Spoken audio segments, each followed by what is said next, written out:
അപ്പോൾ നമ്മുടെ ഇന്നത്തെ വീഡിയോ എന്താണെന്ന് ഓൾറെഡി ഇപ്പോൾ നിങ്ങൾക്ക് തമ്മിൽ കണ്ടപ്പോൾ പിടിയിട്ടിട്ടുണ്ടാവും. വെഡിങ് ആനിവേഴ്സറി സെലിബ്രേഷൻ്റെ ഒരു കുഞ്ഞു ഭാഗങ്ങളൊക്കെ ഉൾപ്പെടുത്തിയിട്ടുള്ള ഒരു ചെറിയ വീഡിയോ ആണ് കേട്ടോ.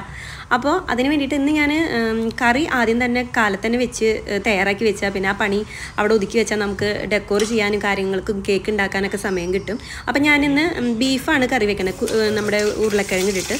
അപ്പോൾ അതിന് വേണ്ടിയിട്ട് സവോള, ഇഞ്ചി, പച്ചമുളക്, വെളുത്തുള്ളി ഇതൊക്കെ കൂടിയിട്ട് ആദ്യം ഒന്ന് വഴറ്റിയെടുക്കണം. ഇപ്പുറത്ത് നമ്മൾ കുഞ്ഞു കുക്കറിൽ ഞാനവിടെ ബീഫ് വെറുതെ ഉപ്പിട്ടിട്ട് വേവിച്ച് വെച്ചിട്ടുണ്ട്, മഞ്ഞൾപ്പൊടി ഇട്ടിട്ട്. അപ്പുറത്ത് വലിയ കുക്കറിൽ ഞാൻ ചോറും വേവിച്ച് വെച്ചിട്ടുണ്ട്. ഇപ്പുറത്ത് ഇതേ വിജോ ചേട്ടനെ കൊണ്ട് ഞാൻ ഡെക്കോറിന് വേണ്ട കുറച്ച് കാര്യങ്ങൾ ഇങ്ങനെ ടൈ ചെയ്യാനുള്ള കാര്യങ്ങളൊക്കെ ഞാൻ വിജോ ചേട്ടനെ കൊണ്ട് ചെയ്യിക്കുക. കാരണം അപ്പോൾ നല്ല മുറുക്കി ശക്തിയിൽ അത് കെട്ടിത്തരും. അപ്പോൾ ഇതിൻ്റെ ഇടയിൽ വിജോ ചേട്ടൻ ആ കാര്യങ്ങൾ ചെയ്യുന്നുണ്ട്, ഞാൻ കറിയുടെ കാര്യങ്ങൾ ചെയ്യുന്നുണ്ട്. ഇങ്ങനെ ഈ കുപ്പിയൊക്കെ ഞാൻ ഒരു ഐഡിയ പറഞ്ഞു കൊടുത്ത് വിജോ ചേട്ടന് മനസ്സിലാക്കി കൊടുത്തു. അപ്പോൾ വിജോ ചേട്ടൻ തന്നെ ഒരു വടിയല്ല കേട്ടോ, നമ്മുടെ മോപ്പൊക്കെ വെക്കില്ലേ, മോപ്പിൻ്റെയൊക്കെ ആ സ്റ്റിക്കില്ലേ, അത് ഞാൻ എടുത്തിട്ട് അതിൻ്റെ മീതത്തെ ആ പ്ലാസ്റ്റിക്കിൻ്റെ ഇതൊക്കെ കളഞ്ഞ് ഒരു വുഡൻ ഫിനിഷാക്കി എടുത്തതാണ് കേട്ടോ അതിനെ. ഇത് കണ്ടോ, നമ്മുടെ ബീഫിൽ ഞാൻ എന്താ പറയുക മസാലപ്പൊടികൾ നമ്മുടെ ഇതൊന്ന് വഴന്നു വരുമ്പോൾ, സവോള ഇതൊക്കെ വഴന്നു വരുമ്പോൾ കുറച്ചീശം മസാലപ്പൊടികൾ ഇട്ട് കൊടുക്കുക എല്ലാം. എന്നിട്ട് ഉരുളക്കിഴങ്ങ് ഇട്ട് വഴറ്റി ബീഫ് അതിലേക്ക് ഇടുക. പിന്നെ അത് ഇരുമ്പിൻ്റെ ചീഞ്ചട്ടി ആയതുകൊണ്ട് തക്കാളി ചേർത്തുകൊണ്ട് ഞാൻ അതിൽ തന്നെ വെക്കില്ല. ഞാൻ അതിലൊന്ന് ഇളക്കി വഴറ്റിയതിന് ശേഷം ഞാൻ വീണ്ടും കുക്കറിലേക്ക് തന്നെ മാറ്റി. എന്നിട്ട് അതിൽ കുറച്ച് തേങ്ങ വറുത്തരച്ചത് കേട്ടോ. തേങ്ങ അധികം കറുപ്പിച്ച് വറുക്കണ്ട, മഞ്ഞൾപ്പൊടി ഇട്ടിട്ട് കുറച്ചൊന്ന് വറുത്തെടുക്കുക. ഒരു 4 വെളുത്തുള്ളി ഇട്ടിട്ട് എന്നിട്ട് അതൊന്ന് ചൂടായാൽ മതി. പിന്നെ കിടന്ന് തിളച്ച് മറിയൊന്നും വേണ്ട. വറുത്തരച്ച് വെക്കും നമ്മുടെ അവിടെ അങ്ങനെ ബീഫും നമ്മുടെ പൊട്ടറ്റയും കൂടിയിട്ട്. ഇനി അത് ഒന്ന് ഉള്ളി മൂപ്പിക്കും, അതായത് നമ്മുടെ ചുവന്നുള്ളി വെളിച്ചെണ്ണയിലൊന്ന് മൂപ്പിച്ച് ഒഴിക്കുക. അങ്ങനെ ആ പരിപാടി സെറ്റായി. നല്ല ടേസ്റ്റായിട്ടാ. ശരിക്കും വറുത്തരച്ച കറികളൊക്കെ ഒന്ന് ചൂടാറണം. അപ്പോൾ ഉച്ചയ്ക്കുള്ള ചോറ് കാര്യങ്ങളൊക്കെ ഞാൻ സെറ്റ് ചെയ്ത് വെച്ചു. അതിൻ്റെ ഇടയിൽ വിജയചേട്ടൻ ഭക്ഷണം കഴിച്ച് പോയിലും കഴിഞ്ഞു കേട്ടോ, ജോലിക്ക് പോയി. അതിനിടയിൽ ഇന്നത്തേക്ക് നമ്മുടെ പരിപാടിയുടെ വേണ്ട കേക്കിൻ്റെ പ്രിപ്പറേഷനാണ്. കഴിഞ്ഞ എൻ്റെ വെഡിങ് ആനിവേഴ്സറി ആയിരുന്നില്ല, ബിജു ചാറിൻ്റെ ബർത്ത്ഡേയുടെ വീഡിയോയിൽ ഞാൻ കേക്ക് ഉണ്ടാക്കുന്നതും അതല്ലാതെ കേക്കിൻ്റെയൊക്കെ റെസിപ്പി ഞാൻ അപ്ലോഡ് ചെയ്തിട്ടുണ്ട് കേട്ടോ. കഴിഞ്ഞ പ്രാവശ്യത്തെ പോലെ ഇപ്രാവശ്യം ഞാൻ ഒരു പിസ്ത ഫ്ലേവർ, എന്നാൽ ഫുള്ളായിട്ടൊരു പിസ്ത കേക്കല്ല, പിസ്തയും പിന്നെ മാംഗോയും ഒക്കെ കൂടിയിട്ട് ഉൾപ്പെടുത്തിയിട്ടുള്ള ഒരു കേക്കാണ്. മുട്ടയും പഞ്ചസാരയും വാനില ഇതൊക്കെ എല്ലാവർക്കും അറിയണതല്ലേ, അപ്പോൾ അതുകൊണ്ട് ഞാൻ സെപ്പറേറ്റ് അതിനെക്കുറിച്ച് കാണിക്കുന്നില്ല. എല്ലാവർക്കും ഇപ്പോൾ കേക്കൊക്കെ ഉണ്ടാക്കാൻ അറിയുന്ന ആൾക്കാരാണ്. അപ്പോൾ നല്ലോണം നമ്മുടെ മുട്ടയും പഞ്ചസാരയും വാനില എസൻസും കൂടി നന്നായി പതപ്പിച്ചെടുക്കുക. പിന്നെ ഒരു കാര്യം എനിക്ക് പറയാനുള്ളത്, കേക്കിൻ്റെ ഒന്നും ഡീറ്റെയിൽ ആയിട്ടുള്ള വീഡിയോ കാണിക്കാത്തത്, വീഡിയോ കുറേ ലെങ്തായി പോവും, അതാണ് ഒന്നാമത് കാണിക്കാത്തത്. പിന്നെ നമ്മൾ ഓൾറെഡി അപ്ലോഡ് ചെയ്തിട്ടുണ്ട് കേട്ടോ നമ്മുടെ ചാനലിൽ. ഇനി നമുക്ക് ഇതിൻ്റെ എന്താ പറയുക മിക്സറിൻ്റെ ആവശ്യമില്ല. മുട്ട പതപ്പിച്ച് കഴിഞ്ഞാൽ പിന്നെ അത് മാറ്റി വയ്ക്കുക. പിന്നെ അതിട്ടിട്ട് അധികം ബീറ്റ് ചെയ്താലും നമ്മുടെ ഈ ഇതിൽ വന്ന പതയൊക്കെ പോവും. അതിനുശേഷം നമ്മുടെ മൈദ നമ്മൾ ഇടഞ്ഞ് ഇട്ട് കൊടുക്കുക. അതായത് ഇടഞ്ഞ് ഞാൻ വെക്കാറില്ല, ഞാൻ എപ്പോഴും അരിപ്പയിലൂടെ തന്നെ ഇടഞ്ഞ് ഇങ്ങനെ ഇട്ട് കൊടുക്കുക ചെയ്യാറ്. ചിലർ സ്പാച്ചിൽ ഉപയോഗിക്കും യോജിപ്പിക്കാനായിട്ട്, അതൊക്കെ ഓരോരുത്തരുടെ കൈവാക്കിനനുസരിച്ച് കേട്ടോ. എനിക്ക് മരത്തിൻ്റെ തവിയാണ് എനിക്ക് ഇഷ്ടം. ഇതിൻ്റെ ഇടയിൽ കൂടെ കുറച്ച് പിസ്ത പൊടിച്ചത് ഇട്ട് കൊടുക്കുക. അങ്ങനെയായിട്ട് ഇളക്കി യോജിപ്പിച്ചെടുക്കുക. അധികം ഉപ്പില്ലാത്ത പിസ്ത വേണം കേട്ടോ എടുക്കാനായിട്ട്, അതാണ് ഒന്നുകൂടി നല്ലത്. അവസാനം ഞാൻ എപ്പോഴും കൈകൊണ്ടാണ് ഇങ്ങനെ കോരി ഒഴിക്കുക. അധികം നമ്മൾ ഹൈറ്റിൽ നിന്ന് വലിയ കാര്യമായിട്ട് ഒഴിക്കാൻ നിൽക്കരുത്. ഇങ്ങനെ ഒഴിക്കുമ്പോഴാണ് എനിക്ക് ഒന്നുകൂടി കേക്കിൻ്റെ ടെക്സ്ചറൊക്കെ നല്ലതായിട്ട് തോന്നിയേക്കണേ. പിന്നെ അവസാനം എയർ ബബിൾസൊക്കെ ഒന്ന് പോകാനായിട്ട് തട്ടിക്കൊട്ടി ഇതുപോലെ ഒന്ന് ഇളക്കി യോജിപ്പിച്ച് നമുക്ക് ബേക്ക് ചെയ്തെടുക്കാം. അത്രയേ ഉള്ളൂ പണി. പിന്നെ ഇതൊന്നും ഡീറ്റെയിൽ ആയിട്ട് ഞാൻ കാണിക്കണില്ല, വീണ്ടും പറയുകയാണ്. ഇനി ഇത് നമുക്ക് ബേക്ക് ചെയ്തെടുക്കുക. ഇതിൻ്റെ ഇടയിൽ വിജയചേട്ടൻ അപ്പുറത്ത് ഡ്യൂട്ടി കഴിഞ്ഞ് പോകലും ഫുഡ് കഴിക്കലും എല്ലാം നടക്കുന്നുണ്ട് കേട്ടോ. അപ്പം അതൊന്നും ഞാൻ വീഡിയോയിൽ ഉൾപ്പെടുത്തുന്നില്ല. ബേക്ക് ചെയ്തെടുക്കുക. ഞാനെപ്പോഴും 180 ഡിഗ്രിയിലാണ് ബേക്ക് ചെയ്തെടുക്കാറ്. അത് ഓരോരുത്തരുടെ ഓവൻ അനുസരിച്ച് മാറും. ടൈം ഞാനൊരു 30 മിനിറ്റൊക്കെ വെക്കാറുണ്ട് കേട്ടോ. പിന്നെ അടുത്ത പരിപാടി എന്ന് വെച്ചാൽ ഇത് ബേക്കായി കഴിഞ്ഞതിന് ശേഷം നമുക്ക് ഇതിൻ്റെ മുകളിലേക്ക് എന്നതേ വീഡിയോയിൽ കാണാനില്ലേ.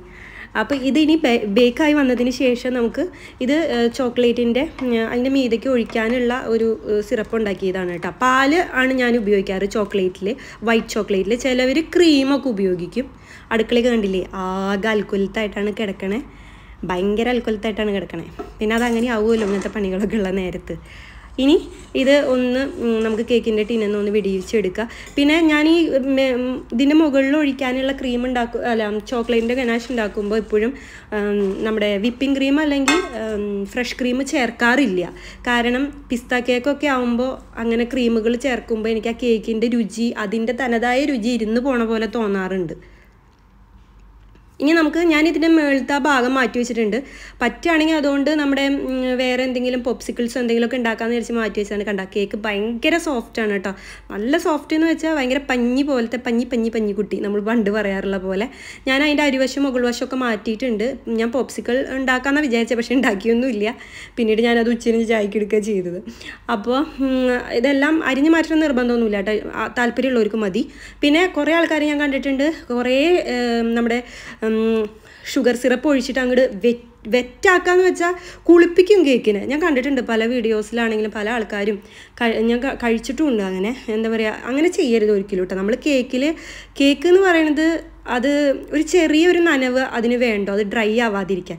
അല്ലാതെ അതിങ്ങനെ നനഞ്ഞ് പിളിപിളിന്ന് തന്നെ ഇരിക്കരുത്. ആ കേക്കിന് സോഫ്റ്റ്നെസ് ഉണ്ടെങ്കിൽ ആ കേക്ക് അടിപൊളിയായിരിക്കും നമ്മൾ കഴിക്കുന്ന നേരത്ത്. അത് വെള്ളം ഒഴിച്ച് കുതിർത്തിയിട്ടുള്ള സോഫ്റ്റ്നെസ് അല്ല നമുക്ക് വേണ്ടത്. അപ്പോൾ അതൊന്ന് ശ്രദ്ധിക്കുക എല്ലാവരും കേക്ക് ഉണ്ടാക്കുമ്പോൾ കേട്ടോ. ഞാൻ പല വീഡിയോസിലും പലരും കാണിക്കുന്നുണ്ട് കുറേ ആയിട്ട് ഇങ്ങനെ വെള്ളം പോലെ ഒഴിക്കും. കണ്ടോ, ജസ്റ്റ് ഒരൊറ്റ കറക്കിനുള്ളത് മാത്രമേ നമ്മൾ ഒഴിക്കാവൂ. അതായത് 1 കിലോ കേക്കിലേക്കൊക്കെ ഞാൻ ഒഴിക്കാറ് 1/2 കപ്പ് എന്താ പറയുക സിറപ്പ് ഉണ്ടാക്കിയതാണ് ഞാൻ ഒഴിക്കാറ് എപ്പോഴും.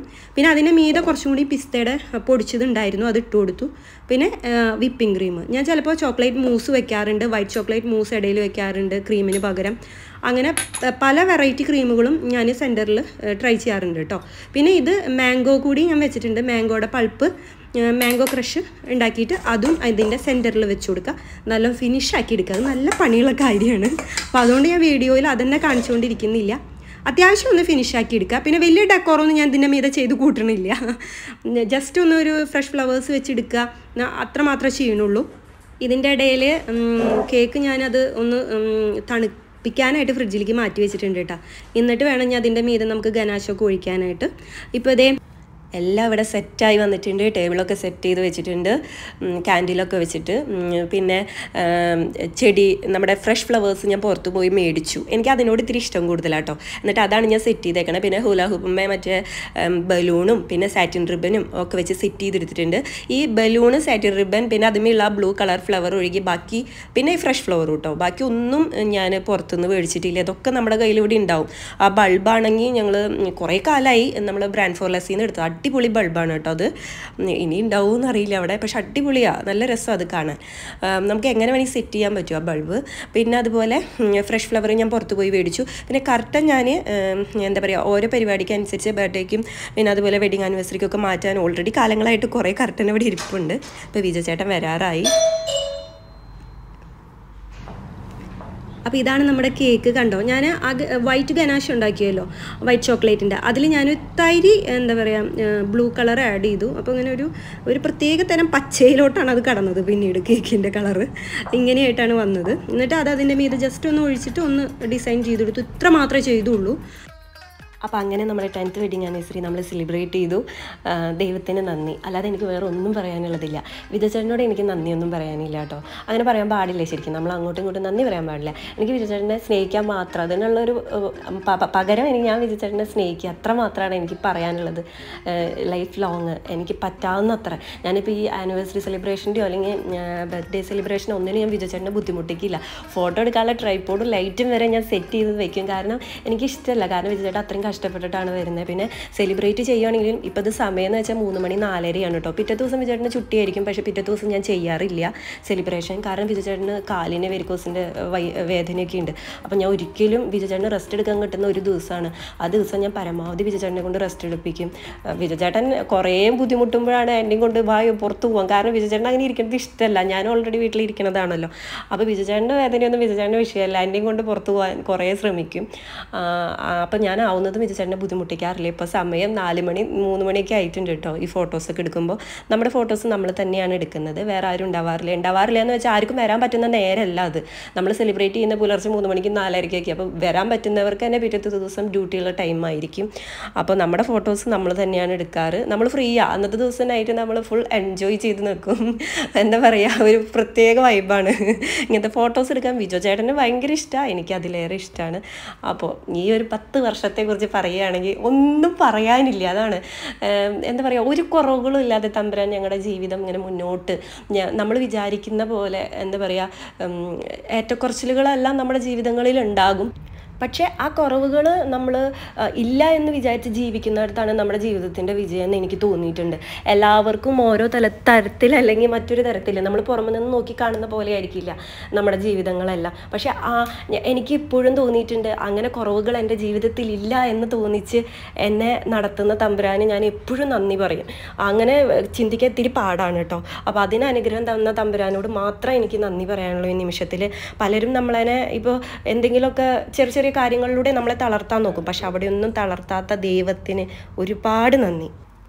പിന്നീട് അന്ന് വൈകിട്ട് നമ്മളെല്ലാവരും ഫാമിലിയായിട്ട് ഫുഡ് ഓർഡർ ചെയ്ത് കഴിക്കുകയാണ് ചെയ്തത്. പക്ഷെ ഞാൻ വീഡിയോ എടുക്കാൻ വിട്ടുപോയി. ഈ ഫോട്ടോ എടുത്തത് അരുൺ എന്ന് പറയും. ആൾ ഫോട്ടോ എടുത്തതുകൊണ്ട് എനിക്കിതിൽ ആഡ് ചെയ്യാൻ പറ്റി. ഞാൻ ഫോട്ടോയൊക്കെ എടുക്കാൻ മറന്നുപോയി ആ സമയത്ത്.